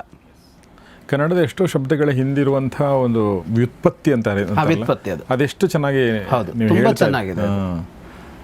ಪ್ರತಿಯೊಂದು ಶಬ್ದಕ್ಕೂ ಒಂದು ಅರ್ಥ ಇದೆ. ಅರ್ಥ ಇನ್ ದ ಸೆನ್ಸ್ ಅದರ ಒಂದು ಧ್ವನಿಪೂರ್ಣ ಅರ್ಥ ಇದೆ. ಅಂದರೆ ಯಾಕೆ ಈ ಪದವನ್ನು ಬಳಸಿದ್ರು ಅಂತಿದೆಯಲ್ಲ, ಅದು ವ್ಯುತ್ಪತ್ತಿ ಅಂತ. ಅದು ತಿಳಿದ್ರೇ ನಿಜವಾಗೂ ನಾವು ಸರಿಯಾಗಿ ಶಬ್ದ ಪ್ರಯೋಗ ಮಾಡೋದಕ್ಕೆ ಸಾಧ್ಯ ಆಗೋದು. ಹಾಗಾಗಿ ಆ ಪದದ ಹಿಂದೆ ಹೋಗಬೇಕು. ಈ ಪದ ಯಾಕೆ ಬಂತು, ಇದನ್ನು ಹೇಗೆ ಬಳಸ್ತಾ ಇದ್ದಾರೆ ಅಂತೆಲ್ಲ. ಅದು ಹೋದಾಗ ಅದು ಕೊಡೋ ಇದೇ ಬೇರೆ ಅಂತ. ಕರೆಕ್ಟ್. ಈಗ ನೀನು ಈಗ ಪಶ್ಚಾತ್ತಾಪ ಅಂದ್ಕೂಡಲೇ ನಮಗೆ ಈಗ ಬರೋ ಅರ್ಥ ಬೇರೆ, ಎಷ್ಟು ದಿವಸ ಬರ್ತಾ ಇದ್ದ ಅರ್ಥ ಬೇರೆ ಆಗಿತ್ತು. ಅಂದರೆ ಅದಕ್ಕೆ ಎಷ್ಟು ಅರ್ಥ ಇದೆ ಪಶ್ಚಾತ್ತಾಪಕ್ಕೆ ಅಂದರೆ, ಆ ಪಶ್ಚಾತ್ತಾಪ ಬರುವ ಮೊದಲು ಮಾಡಬಾರದ್ದನ್ನು ಮಾಡಿದ್ದಾನೆ ಅಂತಾಯಿತು, ಮಾಡುವಾಗ ಅವನಿಗೆ ಆ ಯೋಚನೆ ಇರಲಿಲ್ಲ ಅಂತಾಯಿತು. ಅದೆಲ್ಲ ಪಶ್ಚಾತ್ತಾಪ ಶಬ್ದ ಹೊತ್ಕೊಂಡು ಬಂದಿದೆ. ಪಶ್ಚಾತ್ತಾಪ ಮತ್ತು ಪ್ರಾಯಶ್ಚಿತ್ತ ಎರಡೂ ನಾವು ಸಿಮಿಲರ್ ಬಳಸ್ತೀವಿ ಹೆಚ್ಚು ಕಡಿಮೆ. ಆ್ಯಕ್ಚುಲಿ ಪಶ್ಚಾತ್ತಾಪ ಉಂಟಾದರೆ ಪ್ರಾಯಶ್ಚಿತ್ತ ಮಾಡ್ಕೋಬೇಕು ಅಂತ ಹೊಟ್ಟತ್ತೆ. ಏನಾದರೂ ಮಾಡಬೇಕಲ್ಲ, ಈಗ ನಾನು ಹಿಂಗೆ ಮಾಡಿದ್ರಿಂದ ಹಿಂಗೆ ಆಗೋಯ್ತು, ನಾನು ಇದನ್ನು ಸರಿ ಮಾಡ್ತೀನಿ ಅಂತ ಹೊರಟ್ರೆ ಅಂತ. ಭಾಳ ಚೆನ್ನಾಗಿದೆ ಅರ್ಥ. ಈ ಪ್ರಾಯಶ್ಚಿತ್ತ ಅಂತ ಇದೆಯಲ್ಲ, ಈ ನ್ಯಾಯ ವಿಧಾನದಲ್ಲಿ ಪ್ರಾಯಶ್ಚಿತ್ತ ಅನ್ನೋದು ಮುಖ್ಯ ಆಗಬೇಕು. ಈಗ ನ್ಯಾಯ ಕೊಡುವಾಗ ಈಗ ಯಾರ ಬಗ್ಗೆನೋ ಅಪರಾಧ ಮಾಡಿರ್ತಾನೆ, ಅಪರಾಧ ಮಾಡಿದವನನ್ನು ಶಿಕ್ಷಿಸಬೇಕು ಅನ್ನೋದು ಸರಿ. ಆದರೆ ಅವನು ಮಾಡಿದ ಅಪರಾಧದಿಂದ ಅವರಿಗೇನೋ ಆಗಿದೆಯಲ್ಲ, ಅವರಿಗೇನು ಮಾಡಬೇಕು? ಈಗ ನಮಗೆ ಹೇಗೆ ಬಂದು ತಲುಪಿದೆ ಅಂತ ಅಂದರೆ, ಅಪರಾಧ ಮಾಡಿದವನನ್ನು ಶಿಕ್ಷಿಸಿದಲ್ಲಿಗೆ ಮುಗೀತು ಅಂತ. ಯಾರನ್ನೋ ಕೊಂದ, ಇವನು ಯಾರನ್ನು ಕೊಂದನೋ ಅವನು ಆ ಮನೆಗೆ ಆಧಾರಭೂತನಾಗಿದ್ದ, ಅವನಿಂದಲೇ ಆ ಮನೆಯವರು ಬದುಕ್ತಾ ಇದ್ದರು. ಕೊಂದವನಿಗೆ ಮರಣದಂಡನೆ ಆಗಿರ್ಬೋದು, ಜೀವಾವಧಿ ಆಗಿರ್ಬೋದು, ಇವನಿಗೆ ಶಿಕ್ಷೆ ಆಯಿತು, ಅವರಿಗೆ ನ್ಯಾಯ ಸಲ್ತು ಅಂತ ವಿಷಯ. ಅವ್ರ ಮನೆಯವ್ರನ್ನ ಸಾಯಿಸಿದವನನ್ನು ಗಲ್ಲು ಶಿಕ್ಷೆಗೆ ಗುರಿಪಡಿಸಿದ್ದೇ ನ್ಯಾಯ ಅನ್ನೋ ಥರದ ಅಷ್ಟೇ ಅಲ್ಲ ಅದಲ್ಲ ಅಂತಲ್ಲ, ಅಷ್ಟೇ ಅಲ್ಲ, ಅವರಿಗೇನೋ ಸಿಗಬೇಕಲ್ವಾ ಅನ್ನೋ ಅಂಶ ಇರುತ್ತೆ ಅಂತ. ಪ್ರಾಯಶ್ಚಿತ್ತ ಅನ್ನೋದು ಅದಕ್ಕೆ ಬರುತ್ತೆ. ಅಲ್ಲಿ ಏನೋ ಮಾಡಬೇಕು, ಅವ್ರಿಗೆ ಬೇಕಾಗಿದ್ದನ್ನೇನೋ ಮಾಡಬೇಕಲ್ಲಿ. ಈ ಹಳೆದೊಂದು ಸಿನಿಮಾ, ಅದು ಲಾರಿ ಡ್ರೈವರ್ ಸಿನಿಮಾನ ಅಂತ ಅನ್ಸುತ್ತೆ ನನಗೆ, ಶಂಕರ್ನಾಗ್ದು ಇರಬೇಕು. ಶಂಕರ್ನಾಗ್, ಹೌದು. ಅದರಲ್ಲಿ ನೋಡಿ, ಅವನಿಗೆ ಶಿಕ್ಷೆ ಕೊಡ್ತಾರೆ, ಅವನು ಅವ್ರ ಮನೆಗೆ ಹೋಗಿ ಅವ್ರನ್ನ ನೋಡ್ಕೋಬೇಕು ಅಂತಂದೇನೋ ಶಿಕ್ಷೆ ಕೊಡ್ತಾರೆ. ನಂಗೆ ಅರೆ ಬರೆ ನೆನಪಿದೆ. ಅವನು ಆಕ್ಸಿಡೆಂಟಲ್ಲೇನೋ ಅವ್ರ ಮನೆಯವ್ರು ಸತ್ತೋಗ್ತಾರೋ ಹಂಗೇನೋ ಅದು. ಆಗ ಅದೇನೋ ಶಿಕ್ಷೆ ಕೊಡ್ತಾರೆ, ಅವ್ರ ಮನೆಗೆ ಅವನು ದಿಕ್ಕಾಗಿದ್ದ, ಅವನನ್ನು ಕೊಂದಿದ್ದರಿಂದ ಇವನೋಗಿ ಅವರನ್ನು ಸಾಕಬೇಕು, ಅದೇ ಶಿಕ್ಷೆ ಅಂತ. ಈಗ ಬದಲಾಯಿತು ನೋಡಿ. ಈಗ ಇತ್ತೀಚೆಗೆ ಆ ಥರದ ಶಿಕ್ಷೆಗಳು ಬರ್ತಾ ಇವೆ ನೋಡಿ. ತಪ್ಪು ಮಾಡಿದ್ದಕ್ಕೆ ಸಣ್ಣ ಸಣ್ಣ ಅಪರಾಧಗಳಿಗೆ ಬೇರೆ ಥರ ಶಿಕ್ಷೆ ಕೊಡಿ ಅಂತ. ಇದು ಏನು ಸಿಗ್ನಲ್ ಜಂಪ್ ಮಾಡಿದರೆ ಸಿಗ್ನಲ್ ಜಂಪ್ ಮಾಡಬಾರ್ದು ಅಂತ ಬೋರ್ಡ್ ಹಿಡ್ಕೊಂಡು ನಿಂತ್ಕೋ ಅನ್ನೋ ಥರದ್ದೆಲ್ಲ ಬರ್ತಾ ಇದೆಯಲ್ಲ. ಆ ತರಹದಲ್ಲಿ ಅದು ಪಶ್ಚಾತ್ತಾಪ ಆಗೋದು ಅವನಿಗೆ. ಇದು ಮಾಡಬಾರ್ದಾಗಿತ್ತು, ನಾನು ನೀನು ಮಾಡಬೇಡ ಅಂತ ಹೇಳೋದಿದೆಯಲ್ಲ ಹಾಗೆ ಅಂತ. ಈ ಪಶ್ಚಾತ್ತಾಪ ಮತ್ತು ಪ್ರಾಯಶ್ಚಿತ್ತ ಅನ್ನೋದು ಇದು ಎರಡರಲ್ಲಿ ಸೇರ್ಕೊಳ್ಳುತ್ತೆ ಅಂತ. ಈಗ ಇಲ್ಲೇನಾಯಿತು, ಈ ಮುಂದೆ ಏನಾಗತ್ತಲ್ಲ, ಈಗ ಇವನು ಕೊಂದು ಬಿಡ್ತಾನಲ್ಲ ಅಶ್ವತ್ಥಾಮನಿಗೆ ಶಿಕ್ಷೆ ಕೊಟ್ಟಾಯಿತು. ಆದರೆ ಸತ್ತವರ ಪರಿಸ್ಥಿತಿ ಏನಾಯಿತು ಅಂದರೆ ಹೋದ್ರವ್ರು, ಮುಗೀತು. ದ್ರೌಪದಿಗೆ ಯಾರೂ ಮಕ್ಕಳೇ ಉಳ್ಕೊಳ್ಳಿಲ್ಲ. ಇಡೀ ಪ್ರಕರಣದಲ್ಲಿ ಪಾಪ ಅವಳದ್ದೇನೂ ತಪ್ಪಿರಲಿಲ್ಲ, ಒಂದು ಮಗುನೂ ಅವಳಿಗೆ ಉಳಿಲಿಲ್ಲ ಅನ್ನೋ ಥರ ಆಯಿತು. ಅದಕ್ಕೇನಾದರೂ ಸಿಕ್ತಾ ಅವಳಿಗೆ ಅಂತಂದರೆ ಏನೂ ಸಿಗೋಕ್ಕೆ ಸಾಧ್ಯ ಇಲ್ಲ. ಹಾಗಾಗಿ ನ್ಯಾಯದಾನ ಅನ್ನುವಾಗ ಏನಾಗುತ್ತೆ, ಅಪರಾಧ ಮಾಡಿದಾಗ ಅಪರಾಧಿಗೆ ಶಿಕ್ಷೆ ಆಗತ್ತೆ. ಆದರೆ ಇದರಿಂದ ಯಾರು ಕಷ್ಟಕ್ಕೀಡಾದರೋ ಅದು ಮಾನಸಿಕ ನೋವೇ ಇರ್ಬೋದು, ಲೈಫ್ ಲಾಂಗ್ ಅಲ್ವಾ ಅದು ದ್ರೌಪದಿಗೆ. ಅದಕ್ಕೊಂದು ಪರಿಹಾರ ಅನ್ನೋದು ಸಿಕ್ಕತ್ತೆ ಅಂತ ಹೇಳೋಕ್ಕಾಗಲ್ಲ. ಅದೇನೇ ಗಾಂಧಾರಿಯ ವಿಷಯಕ್ಕೆ ಬಂದರೆ, ಈಗ ದುರ್ಯೋಧನಾದಿಗಳದ್ದು ತಪ್ಪಿತ್ತು, ಆಗ ದುರ್ಯೋಧನಾದಿಗಳ ಸಂಹಾರ ಅನ್ನೋದಕ್ಕೆ ಒಂದು ನ್ಯಾಯ, ಅವರು ಸತ್ತರೆ ಒಂದು ನ್ಯಾಯ ಅಂತ ಹೇಳ್ಬೋದು. ದ್ರೌಪದಿಯ ಮಕ್ಕಳು ಸಾಯೋದಕ್ಕೇನೂ ಇಲ್ಲ, ಅವ್ರು ಯಾರಿಗೂ ಅನ್ಯಾಯ ಮಾಡೇ ಇಲ್ಲ ಬದುಕಿನಲ್ಲಿ. ಇನ್ನೂ ಹದಿಹರೆಯದ ಎಳೆಯ ಮಕ್ಕಳವರು, ಅವ್ರು ಯಾವ ತಪ್ಪೂ ಮಾಡಿಲ್ಲ, ಆದರೆ ಸತ್ತರು. ಹೀಗೆ ಸತ್ತಾಗ ದ್ರೌಪದಿಗೆ ಏನಾಯಿತು ಅಂದರೆ, ದ್ರೌಪದಿಗೆ ಅನ್ಯಾಯ ಆಯಿತು ಅಂತ ಉಳ್ಕೊಳ್ಳುತ್ತೆ ಅಂತ. ಇದು ಉಳಿಯತ್ತೆ, ಇದು ಯಾವ ಕಾಲದಲ್ಲೂ ಇದೆ ಅಂತ ಮಹಾಭಾರತವು ಅದನ್ನೇ ಹೇಳುತ್ತೆ. ಇಂಥದ್ದಾಗತ್ತೆ, ಏನೂ ಮಾಡೋಕ್ಕಾಗಲ್ಲ. ಇಂಥದ್ದಾಗಬಾರದು ಅಂದರೆ ಏನಾಗಬೇಕು, ಇಂಥ ಮನಸ್ಥಿತಿಗಳು ಸರಿಯಾಗಬೇಕು ಅಂತ. ಇದನ್ನು ಆಮೇಲೆ ಮಾಡೋಕ್ಕಾಗಲ್ಲ. ಇದನ್ನು ಅಂಥ ಮನೋಭಾವ ಅನ್ನೋದು ರೂಪುಗೊಳ್ಳಬಾರದು ವ್ಯಕ್ತಿಯಲ್ಲಿ. ಹಾಗಾಗಿ ಅಪರಾಧಿಗೆ ಶಿಕ್ಷೆ ಅನ್ನೋದು ಸರಿಯೇ, ಆದರೆ ಒಬ್ಬ ಮನುಷ್ಯ ಅಪರಾಧಿ ಆಗಬಾರದಂತೆ ಏನು ಮಾಡ್ತೀವಿ ಅನ್ನೋದಿದೆಯಲ್ಲ, ಅದು ಮುಖ್ಯ ಆಗುತ್ತೆ. ಅವನ ಅಪರಾಧಿ ಆಗಬಾರದು ಅಂದರೆ ಅವನ ಥಾಟ್ ಪ್ರೊಸೆಸ್ ಮೇಲೆ ಕೆಲಸ ಮಾಡಬೇಕು. ಅವನು ಹಿಂಗೆ ಯೋಚನೆ ಮಾಡಬಾರ್ದು ಅಂತ ಕೃಪರು ಅದನ್ನೇ ಹೇಳ್ತಾ ಇದ್ದಾರೆ. ಕಲ್ಯಾಣೇ ಮತಿಂಕೃತ್ವ ನಿಯಮ್ಯಾತ್ಮಾನಮಾತ್ಮನ. ಮನುಷ್ಯನಿಗೆ ಅವನ ಮೇಲೆ ನಿಯಂತ್ರಣ ಬೇಕು. ಅವನ ಮೇಲೆ ಅವನಿಗೆ ನಿಯಂತ್ರಣ ಇದ್ದರೆ ಅವನು ಸರಿದಾರಿಯ ಯೋಚನೆಯನ್ನು ಮಾತ್ರ ಮಾಡ್ತಾನೆ. ಅಂದರೆ ಸರಿದಾರಿಯ ಯೋಚನೆ ಹುಟ್ಟತ್ತೆ ಅವನಿಗೆ. ಇಲ್ಲ ಅಂದರೆ ತಪ್ಪು ಯೋಚನೆ ಹುಟ್ಟತ್ತೆ ಅವನ ಮೇಲೆ, ಅವನಿಗೆ ಗೊತ್ತಿಲ್ಲ. ಈಗ ಅಶ್ವತ್ಥಾಮನಿಗೆ ಹುಟ್ಟುವ ಯೋಚನೆಗಳಿದೆಯಲ್ಲ, ಅವನ ಮೇಲೆ ನಿಯಂತ್ರಣ ಇಲ್ಲದೆ ಹುಟ್ಟುತ್ತಾ ಇರೋದ್ರಿಂದಾಗಿ ಅವನೇನೂ ಮಾಡಲಾರ ಯೋಚನೆ. ಅಂದರೆ ಆ ಯೋಚನೆ ಅಲ್ಲದ ಇನ್ನೊಂದು ಯೋಚನೆ ಮಾಡೋಕ್ಕೆ ಬರಲ್ಲ ಅವನಿಗೆ. ಈ ಸಂದರ್ಭದಲ್ಲಿ ಅದೇ ಯೋಚನೆ ಬರುತ್ತೆ. ಏನೇ ಮಾಡಿದರೂ ಇನ್ನೊಂದು ಯೋಚನೆ ಅವನ ಮನಸ್ಸಲ್ಲಿ ಹುಟ್ಟೋಕ್ಕೆ ಸಾಧ್ಯ ಇಲ್ಲ. ಯಾಕೆ ಸಾಧ್ಯ ಇಲ್ಲ? ಸ್ವನಿಯಂತ್ರಣ ಇಲ್ಲ. ಮನುಷ್ಯನನ್ನು ಸ್ವನಿಯಂತ್ರಿತನನ್ನಾಗಿಸುವಂತೆ ಮಾಡಿದರೆ, ಅವನ ಥಾಟ್ ಪ್ರೊಸೆಸ್ ಮೇಲೆ, ಅವನ ಥಾಟ್ಸ್ ಮೇಲೆ ಅವನಿಗೆ ನಿಯಂತ್ರಣ ಬರುವಷ್ಟು ಅವನನ್ನು ನಾವು ಗಟ್ಟಿಗೊಳಿಸಿದರೆ, ಅವನ ವಿಷಯದಲ್ಲೂ ತಪ್ಪು ಮಾಡ್ಕೊಳ್ಳಲ್ಲ, ಬೇರೆಯವ್ರ ವಿಷಯದಲ್ಲೂ ತಪ್ಪು ಮಾಡ್ಕೊಳ್ಳಲ್ಲ, ಆತ್ಮಹತ್ಯೆನೂ ಮಾಡ್ಕೊಳ್ಳಲ್ಲ, ಕೊಲೆನೂ ಮಾಡಲ್ಲ ಅವನು. ಅದು ಆಗಬೇಕಾಗಿರೋದು ಅಂತ. ಸಾಧಾರಣವಾಗಿ ಏನಾಗುತ್ತೆ ಅಂತ ಅಂದರೆ, ಎಲ್ಲ ಗಮನ ಅಪರಾಧೋತ್ತರ ಕ್ರಿಯೆಗಳ ಬಗ್ಗೆ ತುಂಬ ಗಮನ ಇರುತ್ತೆ. ಅದರ ಹಿಂದಿನ ಕ್ರಿಯೆ ಬಹಳ ಬಹಳ ಮುಖ್ಯ ಆಗುತ್ತೆ. ಯಾವ ಸಮಾಜ ಆ ಕ್ರಿಯೆ ಬಗ್ಗೆ ಹೆಚ್ಚು ಗಮನ ಕೊಡುತ್ತೋ ಅಲ್ಲಿ ಅಪರಾಧಗಳ ಸಂಖ್ಯೆ ಕಡಿಮೆ ಇರುತ್ತೆ. ಅಪರಾಧಿಗಳಿಗೆ ಶಿಕ್ಷೆ ಕೊಡೋದ್ರಿಂದಲೂ ಕಡಿಮೆ ಇರುತ್ತೆ ಅಪರಾಧ, ಇಲ್ಲ ಅಂತೇನೂ ಅಲ್ಲ. ಶಿಕ್ಷೆಯ ಭೀತಿಗೆ ಮನುಷ್ಯ ಹೆದರ್ತಾನೆ ಅನ್ನೋದು ಇದ್ದೇ ಇದೆ. ಆದರೆ ಸಂಪೂರ್ಣ ಅಪರಾಧಗಳು ಕಡಿಮೆ ಆಗಬೇಕು ಅಂದರೆ ಅಪರಾಧಿತನದ ಮನೋಭಾವ ರೂಪುಗೊಳ್ಳದಂತೆ ನೋಡ್ಕೋಬೇಕಾಗತ್ತೆ. ಹಾಗಾಗಿ ಪಶ್ಚಾತ್ತಾಪ ಪಡಬೇಕಾಗಿ ಬರೋಲ್ಲ ನೀನು ನಿನ್ನ ಮೇಲೆ ನಿಯಂತ್ರಣ ಹೇರಿಕೊಂಡ್ರೆ ಅಂತ ಕೃಪರು ಹೇಳ್ತಾರೆ. ನವಧ ಪೂಜ್ಯತೆ ಲೋಕೆ ಸುಪ್ತಾನಾಮಿಹ ಧರ್ಮತಃ ತಥೈವ ನ್ಯಸ್ತಶಸ್ತ್ರಾಣಾಂ ವಿಮುಕ್ತರಥವಾಜಿನಾಂ ಏಚ ಬ್ರೂಯಸ್ತವಾಸ್ಮೀತಿ ಏಚಸ್ಯುಶರಣಾಗತಾಃ ವಿಮುಕ್ತ ಮೂರ್ಧಜಾ ಏಚಾಪಿ ಹತವಾಹನಾಃ. ಯಾರನ್ನೆಲ್ಲ ಕೊಲ್ಲಬಾರ್ದು ಅನ್ನೋದನ್ನು ನೆನಪಿಸ್ತಾರೆ ಅವರು. ಅದು ಗೊತ್ತಿರೋದೇ, ಆದರೆ ರಾಜಧರ್ಮವನ್ನು, ಕ್ಷಾತ್ರಧರ್ಮವನ್ನು ನೆನಪಿಸ್ತಾರೆ ಅವರು. ಮಲಗಿದವರನ್ನು ಕೊಲ್ಲಬಾರದು, ಅದು ಧರ್ಮ ಅಲ್ಲ ಅಂತ. ಸುಪ್ತಾನಾಮಿಹ ಧರ್ಮತಃ, ಹಾಗೆ ಕೊಂದರೆ ಲೋಕ ಒಪ್ಪಲ್ಲ ಅಂತ. ಹಾಗೆ ಯಾರು ಕೊಲ್ತಾನೋ ಅವನನ್ನು ಗೌರವಿಸೋದಿಲ್ಲ ಅಂತ. ಹಾಗಂದ್ರೆ ಏನು? ಕೊಲ್ತಾನೆ ಅಂದರೆ ಗೌರವಿಸೋದಿಲ್ಲ ಅಲ್ವಾ? ಹೀಗೆ ಕೊಲ್ತಾನೆ ಅಂದರೆ ಗೌರವಿಸೋದಿಲ್ಲ ಅಂದರೆ ಇನ್ಯಾಗೋ ಕೊಂದರೆ ಗೌರವಿಸ್ತಾನೆ ಅಂತ ಅರ್ಥ ಬರುತ್ತಲ್ವ ಇದಕ್ಕೆ? ಅಂದರೆ ಹೌದು ಅಂತ. ಯುದ್ಧಕ್ಕೆ ಅಂತ ಸನ್ನದ್ಧನಾಗಿ ನಿಂತಾಗ ಪರಾಕ್ರಮದಿಂದ ಎದುರಿನಲ್ಲಿದ್ದವನನ್ನು ಕೊಂದರೆ ಲೋಕ ಅವನನ್ನು ಹೊಗಳತ್ತೆ, ಹೌದು, ಅವನ ಸನ್ಮಾನ ಮಾಡುತ್ತೆ, ಅವನಿಗೆ ಪ್ರಶಸ್ತಿ ಕೊಡುತ್ತೆ ಅಲ್ವಾ? ಹಾಗಾಗಿ ಕೊಂದರೆ ಗೌರವಿಸೋದು ಇದೆ ಶತ್ರುವನ್ನು. ಆದರೆ ರಾತ್ರಿ ಮಲಗಿದಾಗ ಕೊಲ್ಲೋದಿದೆಯಲ್ಲ ಅದನ್ನು ಯಾರೂ ಒಪ್ಪೋಲ್ಲ. ತಥೈವ ನ್ಯಸ್ತ ಶಸ್ತ್ರಾಣಂ, ಹಾಗೆಯೇ ಕೈಯಲ್ಲಿ ಶಸ್ತ್ರಧಾರಿ ಅಲ್ಲದೇ ಇದ್ದವನನ್ನು ಕೊಲ್ಲೋದನ್ನು ಕೂಡ ಒಪ್ಪೋಕ್ಕಾಗಲ್ಲ. ವಿಮುಕ್ತ ರಥವಾಜಿನಾಂ, ಇನ್ನು ರಥಕ್ಕೆ ಕಟ್ಟಿದ್ದ ಕುದುರೆಗಳನ್ನು ಬಿಚ್ಚಿಟ್ಟು ನಿಂತ್ಕೊಂಡಿದ್ರೆ ರಥ, ಆಗ ಕೂಡ ಕೊಲ್ಲುವಂತಿಲ್ಲ ಅಂತ. ಈ ಕರ್ಣನ ವಧೆಯ ಪ್ರಕರಣದಲ್ಲಿ ಈ ಸಮಸ್ಯೆ ಬಂದಿದ್ದಿಲ್ಲೇನೆ. ಅವನ ರಥ ಸನ್ನದ್ಧವಾಗಿರಲಿಲ್ವ, ಯುದ್ಧ ಸ್ಥಿತಿಯಲ್ಲಿ ಇರಲಿಲ್ವ ಅಂದರೆ ಯುದ್ಧ ಸ್ಥಿತಿಯಲ್ಲಿತ್ತು, ಅವನು ನಿಲ್ಲಿಸಿರಲಿಲ್ಲ ಅದನ್ನು. ಒಂದು ಸ್ವಲ್ಪ ರಥ ಕೆಳಗೆ ಹೋಗಿತ್ತು, ರಥದ ಚಕ್ರ ಅನ್ನೋದು ಬಿಟ್ಟರೆ ಬೇರೆ ಯಾವುದೇ ತರಹದಲ್ಲೂ ಅದು ಆಗಿರಲಿಲ್ಲ ಅದು. ಆದರೆ ಒಂದೊಮ್ಮೆ ಅವನ ರಥಕ್ಕೆ ಕಟ್ಟಿದ್ದ ಕುದುರೆ ಬಿಚ್ಚಿದರೆ ಆಗ ಯುದ್ಧ ಮಾಡಬಾರ್ದಾಗಿತ್ತು ಅಂತ. ಏಚಬ್ರೂಯಸ್ತವಾಸ್ಮೀತಿ, ಎದುರಿನಲ್ಲಿದ್ದವನು ನಾನು ನಿನ್ನ ಕಡೆಯವನು ಅಂತ ಹೇಳಿದರೆ ಅವನ ಮೇಲೆ ಕತ್ತಿ ಎತ್ತುವಂತಿಲ್ಲ. ಏಚಸ್ಯು ಶರಣಾಗತಃ, ಇನ್ನೊಂದು ಯಾವುದು ಅಂದರೆ ಶರಣಾಗಿದ್ದೀನಿ ಅಂತ ಬಂದರೆ ಎರಡಕ್ಕೂ ವ್ಯತ್ಯಾಸ ಇದೆ. ನಾನು ನಿನ್ನ ವಿರೋಧಿ ಅಲ್ಲ, ನಾನು ನಿನ್ನ ಪರ ಈಗಿನಿಂದ ಅಂತ ಎದುರಿನಲ್ಲಿ ಹೇಳಿದರೆ ಅವನನ್ನು ಕೊಲ್ಲಬೇಡ, ಮುಗಿತಲ್ಲಿಗೆ, ಶತ್ರುತ್ವ ಇಲ್ಲ ಅವನಿಗೆ. ಇನ್ನು ಶತ್ರುದ ವಿಷಯ ಅಲ್ಲ, ನಾನು ಸೋತೆ ಅಂತ ಬಂದರೆ ಅವನನ್ನು ಕೊಲ್ಲವಂತಿಲ್ಲ.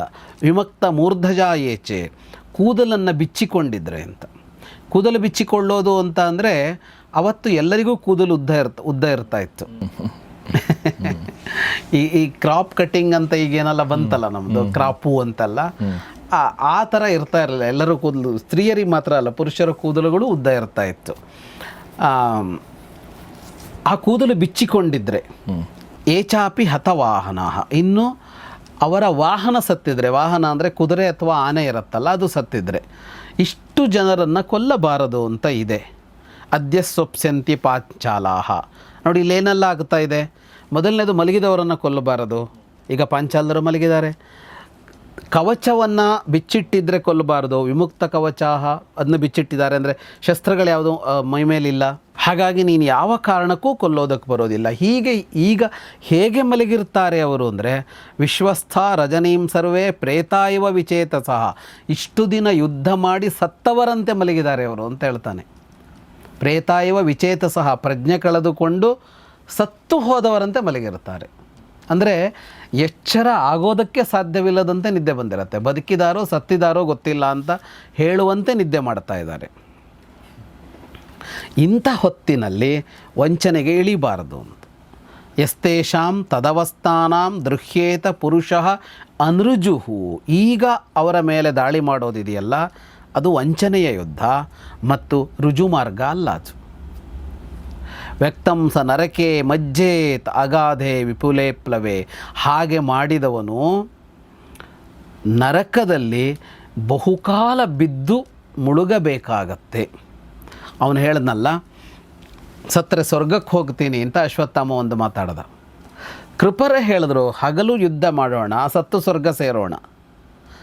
ರಾತ್ರಿ ಹೋದರೆ ನೀನದು ಯುದ್ಧ ಅಂತ ಕರೆಸಿಕೊಳ್ಳೋಲ್ಲ, ಅದು ಕೊಲೆ ಅಂತ ಕರೆಸಿಕೊಳ್ಳುತ್ತೆ. ಯುದ್ಧ ಬೇರೆ, ಕೊಲೆ ಬೇರೆ. ವಂಚನೆ ಅಂತ ಕರೆಸ್ಕೊಳ್ಳುತ್ತೆ. ಹಾಂ, ವಂಚನೆಯಿಂದ ಹೋಗಿ ಮಾಡಿದಾಗ ಅದು ಕೊಲೆ ಅಂತ ಕರೆಸ್ಕೊಳ್ಳುತ್ತೆ. ಕೊಲೆ ಆಯ್ತು ಅಷ್ಟೇ. ಅದು ಅದನ್ನು ಮಾಡಬಾರದು ಅಂತ. ಈಗ ಇಲ್ಲೆಲ್ಲ ಪ್ರತಿಜ್ಞೆ ಮಾಡಿರ್ತಾ ಇದ್ರಲ್ಲ, ನಿನ್ನನ್ನು ಕೊಲ್ತೇನೆ ಅಂತಲ್ಲ, ಆರಾಮಾಗಿ ಅವ್ನು ಮನೇಲಿ ಮಲಗಿದ್ದಾಗ ಕೊಂದು ಬಿಡೋಣ ಅಂದರೆ ಹಂಗೆ ಯಾರೂ ಕೊಂದಿಲ್ಲ ಅಲ್ವಾ. ಈಗ ದ್ರೋಣರನ್ನು ಕೊಲ್ತೇನೆ ಅಂತ ದೃಷ್ಟದ್ಯುಮ್ನನ ಪ್ರತಿಜ್ಞೆ, ದೃಷ್ಟದ್ಯುಮ್ನನ್ನು ಕೊಲ್ತೇನೆ ಅಂತ ಇವನು ಪ್ರತಿಜ್ಞೆ. ಹೀಗೆ ಎಲ್ಲರದು ಬೇಕಾದಷ್ಟು ಪ್ರತಿಜ್ಞೆಗಳಿವೆ ಇಲ್ಲಿ. ಅವನು ಸಹಜ ಸ್ಥಿತಿಲಿದ್ದಾಗ ಅವ್ರ ಮನೇಲಿ ಮದುವೆ ಮನೆ ನಡೀತಾ ಇರುತ್ತೆ, ಹೋಗಿ ಡಗ್ ಡಗ್ ಡಗ್ ಅಂತ ಗುಂಡು ಹೊಡೆದು ಬಿಡೋದು ನಡೆಸ್ತಾರಲ್ಲ. ಈಗ ಅಂಥದ್ದೇನೂ ಮಾಡಲ್ಲ ಇವರು ಒಂದು ಯುದ್ಧ ನಡಿಬೇಕು ಹಂಗಂತ ನಿನ್ನ ಕೊಲ್ಲೋದೊಂದು ಪ್ರೋಗ್ರಾಮ್ ಇದೆ, ನಂದು ಹಳೆಯದು, ಬಾ ಯುದ್ಧಕ್ಕೆ ಅಂತಲೂ ಕರೆಯೋಲ್ಲ. ಯುದ್ಧ ಅನ್ನೋದು ಸಿದ್ಧ ಆಗಬೇಕು, ಆ ಯುದ್ಧದಲ್ಲಿ ಕೊಲ್ಲಬೇಕು, ಅಷ್ಟೆಚ್ಚರಿಕೆ ತಗೋತಾರೆ. ಹಾಗಿಲ್ಲದೆ ಕೊಂದರೆ ನೀನು ಅದು ಪಾಪವೇ ಹೊರತು ಅದು ಪುಣ್ಯದ ಕಾರ್ಯ ಅಲ್ಲ. ಸೊ ಅಶ್ವತ್ಥಾಮನಿಗೆ ಯಾವ ಥರ ಹೇಳಬೇಕು ಎಲ್ಲ ಥರದ ಹೇಳ್ತಾ ಇದ್ದಾರೆ. ಆಮೇಲೆ ಅಂದರೆ ಸ್ಪಷ್ಟವಾಗಿ ಹೇಳ್ತಾ ಇದ್ದಾರೆ, ಅಂದರೆ ಏನು ಪರೋಕ್ಷವಾಗಿ ಅಥವಾ ಆ ಥರ ಏನೂ ಇಲ್ಲ. ಇಟ್ಸ್ ಕಂಪ್ಲೀಟ್ಲಿ ಎಲಾಬರೇಟ್, ಸ್ಪಷ್ಟವಾಗಿ ಎಲ್ಲ ಹೇಳಲಾಗಿದೆ. ನೀನು ಜಗತ್ತಿನಲ್ಲಿ ಇವತ್ತು ಇರುವ ಅಸ್ತ್ರವಿದ್ಯೆ ಗೊತ್ತಿರುವ ಎಲ್ಲರಲ್ಲಿ ಅತ್ಯಂತ ಶ್ರೇಷ್ಠ. ಸರ್ವಾಸ್ತ್ರ ವಿದುಷಾಂ ಲೋಕೆ ಶ್ರೇಷ್ಠಸ್ತ್ವಮಸಿ. ಮತ್ತು ವಿಶ್ರುತಃ ನೀನು ಅತ್ಯಂತ ದೊಡ್ಡ ಅಸ್ತ್ರ ಪ್ರವೀಣ ಅಂತ ಕೀರ್ತಿ ಕೂಡ ನಿನಗಿದೆ, ನೀನೊಬ್ಬ ಸಾಮಾನ್ಯ ಮನುಷ್ಯ ಅಲ್ಲ ಅಂತ ಹೇಳ್ತಾ ಇದ್ದಾರೆ. ಅಂದರೆ ನೀನು ಇಡೀ ಜಗತ್ತಿನಲ್ಲಿ ಖ್ಯಾತಿವಂತನಾದವ. ಯಾಕೆ ಅಂತ ಅಂದರೆ ಅಶ್ವತ್ಥಾಮನಲ್ಲಿರುವಷ್ಟು ಅಸ್ತ್ರಶ್ರೇಷ್ಠತೆ ಇನ್ಯಾರಿಗೂ ಇಲ್ಲ ಅನ್ನುವ ಹೆಸರು ಬಂದಿದೆ. ಇದರ ನಂತರ ಏನಾಗುತ್ತೆ? ರಾತ್ರಿ ಹೋಗಿ ದಾಳಿ ಮಾಡಿ ಕೊಂದರೆ ಅಸಮರ್ಥ ಅಂತಲೇ ಅರ್ಥ ಆಗತ್ತಲ್ವ ಅಂತ. ನಚತೆ ಜಾತ ಲೋಕೇಸ್ಮಿನ್ ಸುಸೂಕ್ಷ್ಮೋಪಿ ಕಿಲ್ ವಿಷಂ, ಇಲ್ಲಿಯವರೆಗೆ ನಿನ್ನ ಮೇಲೊಂದು ಕಪ್ಪು ಚುಕ್ಕಿ ಇಲ್ಲ, ಅಂಥದ್ದೊಂದು ಆಗೋದಕ್ಕೆ ಅವಕಾಶ ಕೊಡಬೇಡ. ಸುಸೂಕ್ಷ್ಮಮಪಿ ಅಂತ, ಅದೇನು ದೊಡ್ಡದಿರಬೇಕು ಅಂತಿಲ್ಲ, ಅಂತ ಸಣ್ಣ ಚುಕ್ಕಿ ಆದರೂ ಸಾಕು ಅಂತ. ಕಪ್ಪು ಚುಕ್ಕಿ ಅಂತ ಹೇಳ್ತೀವಲ್ಲ, ಬಿಳಿ ಬಟ್ಟೆ ಮೇಲೆ ಕಪ್ಪು ಚುಕ್ಕಿ ಅಂತ, ಮತ್ತು ಸಣ್ಣ ಇದಾದರೂ ಆಯಿತು, ಅದು ಆಗದೇ ಇರಲಿ ಅಂತ. ಕಿಲ್ಮಿಷ ಅಂದರೆ ಕಲ್ಮಶ ಅಂತ. ಹಾಂ, ಕಲ್ಮಶ. ಕಿಲ್ಬಿಷ ಅನ್ನೋದು ಕನ್ನಡದಲ್ಲಿ ತದ್ಭವಾಗಿ ಕಿಲುಬು ಅಂತಾಗಿದೆ. ಕಿಲುಬು ಕಟ್ಟೋದು ಅಂತ ಹೇಳ್ತಾ ಇದ್ರು ಪಾತ್ರೆಗಳಿಗೆ. ಹಿಂದೆ ಹಿತ್ತಾಳಿ ತಾಮ್ರದ ಪಾತ್ರೆ ಬಳಸ್ತಾ ಇದ್ರಲ್ಲ, ಆಗ ಅದು ಕಪ್ಪಾಗ್ತಿತ್ತು, ಅದು ನೀರಿನಿಂದಾಗಿ. ಕಿಲುಬು ಅಂತ ಹೇಳ್ತಾ ಇದ್ರು ಅದಕ್ಕೆ. ಅದನ್ನೇ ಸ್ಪಷ್ಟವಾಗಿ ಹೇಳ್ತಾರೆ, ನೀನು ಈ ಕೆಲಸ ಮಾಡಿದರೆ ಶುಕ್ಲೇ ರಕ್ತಮಿವನ್ಯಸ್ತಂ ಭವೇದಿತಿ ಮತಿರ್ಮಮ, ಬಿಳಿಯ ಮೇಲೆ ಕೆಂಪು ಚುಕ್ಕಿ ಇಟ್ಟಂತೆ ಆಗುತ್ತೆ ಅಂತ. ಕಪ್ಪು ಚುಕ್ಕಿ ಅಂತ ಹೇಳ್ತಿಲ್ಲ, ಕೆಂಪು ಅಂತ ಹೇಳ್ತಾ ಇದ್ದಾರೆ. ಮುಂದೆ ನಡೆಯೋದು ಕೆಂಪೆ, ಅದಾಗತ್ತೆ ಅಂತ ಇಷ್ಟು ಹೇಳ್ತಾರೆ ಕೃಪರು. ಇಷ್ಟು ಹೇಳಿ ನಿಲ್ಲಿಸ್ತಾರೆ. ಮತ್ತು ಅದಕ್ಕೆ ಅಶ್ವತ್ಥಾಮ ಉತ್ತರ ಕೊಡ್ತಾನೆ. ಯಾಕೆಂದರೆ ನಿರ್ಣಯಕ್ಕೆ ಬರೋಕ್ಕಾಗ್ತಾ ಇಲ್ಲ. ಇವರು ವಾದ ಮಂಡಿಸ್ತಾ ಇದ್ದಾರೆ, ಅವನು ವಾದ ಮಂಡಿಸ್ತಾ ಇದ್ದಾನೆ. ಕೃತವರ್ಮ ಪ್ರೇಕ್ಷಕನಾಗಿ ನಿಂತಿದ್ದಾನೆ. ಅವನೊಂದು ವಿಚಿತ್ರದ ಪರಿಸ್ಥಿತಿಯಲ್ಲಿ ಸಿಕ್ಕಾಕೊಂಡಿದ್ದ. ನೋಡಿ ಹೆಂಗಿರುತ್ತೆ ಅಂದರೆ, ಅವನಿಗೆ ಏನೂ ಅಂದರೆ ಏನೂ ಸಂಬಂಧ ಇಲ್ಲ. ಈಗ ಬಂದ ಕೃಷ್ಣನಿಗೆ ಇಲ್ಲಿಗೆ ಬರೋದಕ್ಕೆ ಹಲವು ಕಾರಣಗಳಿವೆ. ಅವನು ಯಾದವರಾಗಿರ್ಬೋದು, ಈಗ ಪಾಂಡವರ ಕುಂತಿ ಸಂಬಂಧ ಇದೆ, ಆತ್ಮೀಯತೆ ಇದೆ, ಧರ್ಮರಕ್ಷಣೆ ಇದೆ, ಬೇಕಾದಷ್ಟು ಕಾರಣಗಳಿವೆ. ಅವನ ಜೊತೆಗಲ್ಲಿ ಸಾತ್ಯಕ್ಕೆ ಬಂದಿದ್ದಾನೆ, ಅವನು ಅರ್ಜುನನ ಶಿಷ್ಯ ಅಂತೆಲ್ಲ ಇದೆ. ಇವನಿಗೆ ಅಂತಹ ದೊಡ್ಡ ಸಂಬಂಧಗಳು ಯಾವುದೂ ಇಲ್ಲಿಗಿಲ್ಲ ಕೃತವರ್ಮನಿಗೆ. ಆದರೆ ಅವನು ಬಂದಿದ್ದಾನೆ, ಬಂದು ಸೇರಿಕೊಂಡಿದ್ದಾನೆ ಇಲ್ಲಿ. ಈಗ ಇಲ್ಲಿ ಏನೇನೋ ನಡೀತಾ ಇದೆ. ಅವನಿಗೆ ಭಾಗವಹಿಸ್ಬೇಕಾ ಬೇಡವಾ ಅನ್ನೋದು ನಿರ್ಣಯ ಇಲ್ಲ ಅನ್ನೋ ಥರ ಅಂತ. ಅಂದರೆ ಯಾವ ಕಡೆಯವರು ಅವನಿಗೆ ಸಂಬಂಧ ಇಲ್ಲ. ಪಾಂಡವರೂ ಅಲ್ಲ, ಕೌರವರೂ ಅಲ್ಲ, ಈ ಕೃಪರೂ ಅಲ್ಲ, ಈ ದ್ರೋಣರೂ ಅಲ್ಲ, ಅಶ್ವತ್ಥಾಮನೂ ಅಲ್ಲ. ಈ ಪಾಂಚಾಲರಿಗೆ ಮತ್ತು ಈ ದ್ರೋಣರ ಪರಿವಾರಕ್ಕೆ ಇರುವ ಜಗಳಕ್ಕೂ ಅವನಿಗೂ ಸಂಬಂಧ ಇಲ್ಲ. ಅವನು ಯಾಕೆ ಬಂದಿದ್ದಾನೆ ಆ್ಯಕ್ಚುಲಿ? ಅಲ್ಲ, ಅವನು ಯಾದವ್ರ ಸಹಾಯ ಕೇಳಿದ್ನಲ್ಲ ಇವನು ಹೋಗಿ. ಯಾದವ ಸೇನೆ ಇವನ ಕಡೆ ಬಂದಿರೋದ್ರಿಂದ ಇವನು ನಾರಾಯಣಿ ಸೇನೆ ಬಂತಲ್ಲ, ಅದರ ಜೊತೆಗೆ ಅವನು ಬಂದ, ಅದರ ನೇತೃತ್ವ ವಹಿಸಿ ಬಂದ. ಅಂದರೆ ಕೆಲವೊಂದು ಘಟನೆಗಳು ನಮ್ಮ ಕೈಯಲ್ಲಿರಲ್ಲ, ಯಾರೋ ನಿರ್ಧಾರ ಕೈಗೊಂಡಾಗ ನಾವು ಅದರಲ್ಲಿ ಭಾಗಿಯಾಗಿರ್ತೀವಿ. ಅವನು ಬರೋಲ್ಲ ಅಂತ ಹೇಳೋಕೆ ಅವಕಾಶ ಇತ್ತು ವಾಸ್ತವವಾಗಿ, ಆದರೆ ಅವನು ಬಂದ. ಬರುವಾಗ ಭಾಳ ಯೋಚನೆ ಮಾಡಲಿಲ್ಲ. ಅವನು ಯೋಚನೆ ಮಾಡಬೇಕಿತ್ತು. ಈಗ ಬಲರಾಮ ಬರೋಲ್ಲ ಅಂತ ಹೇಳಿದ್ದ, ಯಾದವರು ಮತ್ತೆ ಯಾರೂ ಬರಲಿಲ್ಲ. ಅದ್ಭುತವಾದ ಅಲ್ಲಿ ಇವರಿದ್ದಾರೆ ನಮ್ಮ ಮಹಾಭಾರತದಲ್ಲಿ, ಇಷ್ಟೇ ಜನ ಅಂತ ಕಾಣ್ತಾರಲ್ಲ, ಇದಕ್ಕಿಂತ ಸಾಹಸಿಗಳಾದವರು, ಮಹಾಭಾರತದಲ್ಲಿ ಕಾಣಿಸಿಕೊಂಡವರಿಗಿಂತ ಸಾಹಸಿಗಳಾದವರು ಯಾದವರಲ್ಲಿದ್ದಾರೆ. ಇಲ್ಲಿ ಸಾತ್ಯಕಿ ಕೃತವರ್ಮ ಮಾತ್ರ ಕಾಣಿಸಿದ್ದು. ಕೃಷ್ಣನ ಮಕ್ಕಳೆಲ್ಲ ಅಸಮಾನವಾದ ವೀರರು. ಪ್ರದ್ಯುಮ್ನ, ಅನಿಕೇತ, ಅವರು ಎಲ್ಲರೂ, ಸಾಂಬ, ಅಲ್ಲಿ ಒಂದೆರಡು ಹೆಸರಿಲ್ಲ, ಅದು ಬೇರೆ ಜಗತ್ತಿದೆ ಅಲ್ಲಿ. ಅವ್ರು ಯಾರೂ ಬಂದಿಲ್ಲ, ಅವರೆಲ್ಲ ಎಚ್ಚರಿಕೆ ವಹಿಸ್ಕೊಂಡಿದ್ದಾರೆ. ಇವನೊಬ್ಬನೇ ಬಂದ. ಅವನು ಬಂದ, ಈಗ ಅವನು ಅದಕ್ಕೆ ಸಾಕ್ಷಿ ಆಗಬೇಕಾಗಿದೆ. ಇನ್ನೂ ಒಂದು ಅಂದರೆ, ಈ 3 ಜನಕ್ಕೂ ನೋಡಿದರೆ ಸಂಬಂಧ ಇಲ್ಲ ಅಂತ ಕೂಡ ಹೇಳ್ಬೋದು. ಪಾಂಚಾಲರ ಮೇಲಿನ ಸಿಟ್ಟು, ದ್ವೇಷ ಅನ್ನೋದು ಬೇರೆ. ಆದರೆ ಕೃಪಾ, ಅಶ್ವತ್ಥಾಮ, ಕೃತವರ್ಮ ಅಂತ ಯಾರಿಗೆ 3 ಜನ ಯೋಚನೆ ಮಾಡ್ತಾ ಇದ್ದಾರೋ, 3 ಜನಕ್ಕೂ ಈ ಒಟ್ಟು ಪ್ರಕರಣಕ್ಕೂ ಯಾವುದೂ ನೇರ ಸಂಬಂಧಗಳಿಲ್ಲ. ಅಂದರೆ ಕರ್ತವ್ಯ ಅಂತ ಕೆಲವು ಸಲ ಬರಬೇಕಾಗತ್ತಲ್ಲ, ಆಗ ಅದು ಮುಗಿದ ಕೂಡಲೇ ನಾವು ಎದ್ದು ಹೋಗಬೇಕಾಗತ್ತೆ. ನಾವು ಅದಕ್ಕೆ ಅದರ ಮುಂದಿನದಕ್ಕೆ ನಾವು ಹೊಣೆಗಾರರಲ್ಲ. ಯಾಕೆಂದರೆ ಮುಂದಿನದರ ಫಲಭಾಗಿಗಳು ಕೂಡ ನಾವಲ್ಲ ಅಂತ. ಕರೆಕ್ಟ್. ಈಗ ನಾಳೆ ಅಲ್ಲಿ ಒಬ್ಬ ಸೋತವನಿಗೆ ರಾಜ್ಯ ತಪ್ಪಿ ಹೋಗುತ್ತೆ, ಗೆದ್ದವನಿಗೆ ರಾಜ್ಯ ಸಿಗುತ್ತೆ. ಇವರುಗಳಿಗೆ ಎರಡೂ ಇಲ್ಲ. ಸೋತರು ಅಷ್ಟೇ, ಗೆದ್ದರು ಅಷ್ಟೇ. ಇವರದ್ದು ಯಾವುದಿದೆಯೋ ಅದನ್ನು ಯಾರೂ ಕಿತ್ಕೊಳ್ಳಲ್ಲ. ಈಗ ಸೋತಿದ್ದರಿಂದಾಗಿ ಈಗ ಉತ್ತರ ಪಾಂಚಾಲಕ್ಕೆ ಅಶ್ವತ್ಥಾಮ ರಾಜ. ಈಗ ಆವಾಗಲೇ ದ್ರೋಣರು ಗೆದ್ದುಕೊಂಡಿದ್ರು. ಪಾಂಚಾಲದ ಅರ್ಧ ಇವ್ರ ಕೈಲಿತ್ತು. ಅದರ ಮೇಲೆ ಏನು ಪರಿಣಾಮನೂ ಬೀರಲ್ಲ. ದುರ್ಯೋಧನ ಸೋತ್ರೂ ಇವನ ರಾಜ್ಯಕ್ಕೆ ಸಮಸ್ಯೆ ಇಲ್ಲ, ದುರ್ಯೋಧನ ಗೆದ್ದರೂ ಇವನಿಗೇನೂ ಸಮಸ್ಯೆ ಇಲ್ಲ. ಕೃಪರು ಅವ್ರು ಯಾವತ್ತಿದ್ರೂ ಆ ಸ್ಥಾನದಲ್ಲಿ ಇರೋರು ಅಷ್ಟೇ. ಅವ್ರ ಸ್ಥಾನಕ್ಕೆ ಏನು ಚ್ಯುತಿ ಇಲ್ಲ. ಕೃತವರ್ಮನಿಗೂ ಹಾಗೆ, ಅವನ ಮನೆ, ಅವನ ಕುಟುಂಬ, ಅವನ ರಾಜ್ಯ ಸಂಬಂಧ ಇಲ್ಲ. 3 ಜನರು ಫಲಾಫಲಗಳ ಮೇಲೆ ಇವರ ಪ್ರಭಾವ ಇಲ್ಲ. ಹಾಗಾಗಿ ಇವ್ರು ಎಷ್ಟು ಕರ್ತವ್ಯ ಆಗತ್ತೆ, ಕೆಲಸ ಅಷ್ಟೇ ಮಾಡೋದು ಇವ್ರ ಕರ್ತವ್ಯ ಆಗುತ್ತೆ, ಅದಕ್ಕಿಂತ ಮುಂದೆ ಹೆಜ್ಜೆ ಇಡಬಾರ್ದು. ಇಲ್ಲಿ ಅಶ್ವತ್ಥಾಮ ಆ ಕಡೆ ಮುಂದುವರಿತಾ ಇದ್ದಾನೆ ಅಲ್ಲಿ. ಹಾಗಾಗಿ ಕುರುಕ್ಷೇತ್ರ ಯುದ್ಧ ಮುಗಿದ ಮೇಲೆ ಸಂಬಂಧಪಡದ 3 ಜನ ಅದರ ಬಗ್ಗೆ ಬಹಳ ಚರ್ಚೆ ಮಾಡ್ತಾ ಇದ್ದಾರೆ. ಮತ್ತು ಈ ಒಂದು ಕೃತ್ಯ ಏನು ಮಾಡ್ಬೇಕು ಅನ್ಕೊಂಡಿದ್ದಾನೆ ಅಶ್ವತ್ಥಾಮ, ಅದರಲ್ಲಿ ಕೃಪ ಮತ್ತು ಕೃತವರ್ಮ ಇಬ್ಬರು ಭಾಗಿಯಾಗ್ತಾರಾ? ಹಾಗೆ ಆಗ್ತಾರೆ. ಸೊ ಅದನ್ನು ಕೂಡ ನಾವು ನೋಡಬೇಕಾಗಿದೆ. ಸೊ ಈಗ ಕೃಪರ ಈ ಮಾತಿಗೆ ಅಶ್ವತ್ಥಾಮ ಏನು ಹೇಳ್ತಾನೆ ಮತ್ತು ಮುಂದೆ ಏನಾಗುತ್ತೆ ಅನ್ನೋದನ್ನು ಮುಂದಿನ ಭಾಗದಲ್ಲಿ ನೋಡೋಣ ಅಂತ ಹೇಳ್ತಾ ಇವತ್ತಿನ ಎಪಿಸೋಡ್ ಮುಗಿಸ್ತಾ ಇದ್ದೀನಿ. ಇದನ್ನೆಲ್ಲವೂ ನಮಗೆ ಹೇಳ್ತಿರುವಂಥ ವಿದ್ವಾನ್ ಜಗದೀಶ್ ಶರ್ಮಾ ಸಂಪತ್ ಸರ್ಗೆ ನಿಮ್ಮೆಲ್ಲರ ಪರವಾಗಿ ಧನ್ಯವಾದಗಳು sir. Thank you very much. ನಿಮ್ಮ ಅನಿಸಿಕೆಗಳಿಗೆ ಸ್ವಾಗತ ಮತ್ತು ನಿಮ್ಮ ಪ್ರಶ್ನೆಗಳಿದ್ದರೆ ಅದನ್ನು ಕೂಡ ದಯವಿಟ್ಟು ಕಮೆಂಟ್ ಬಾಕ್ಸಲ್ಲಿ ತಿಳಿಸಿ. ನಿಮ್ಮ ಎಲ್ಲ ಸ್ನೇಹಿತರೊಂದಿಗೆ ಶೇರ್ ಮಾಡಿ. ನೋಡ್ತಾರೆ ಗೌರಿ ಶಕ್ಕಿ ಸ್ಟುಡಿಯೋ, ನೋಡ್ತಾರೆ ಮಹಾಭಾರತ ರಹಸ್ಯಗಳು, ದ ಸೀಕ್ರೆಟ್ಸ್ ಆಫ್ ಮಹಾಭಾರತ. ನಮಸ್ಕಾರ.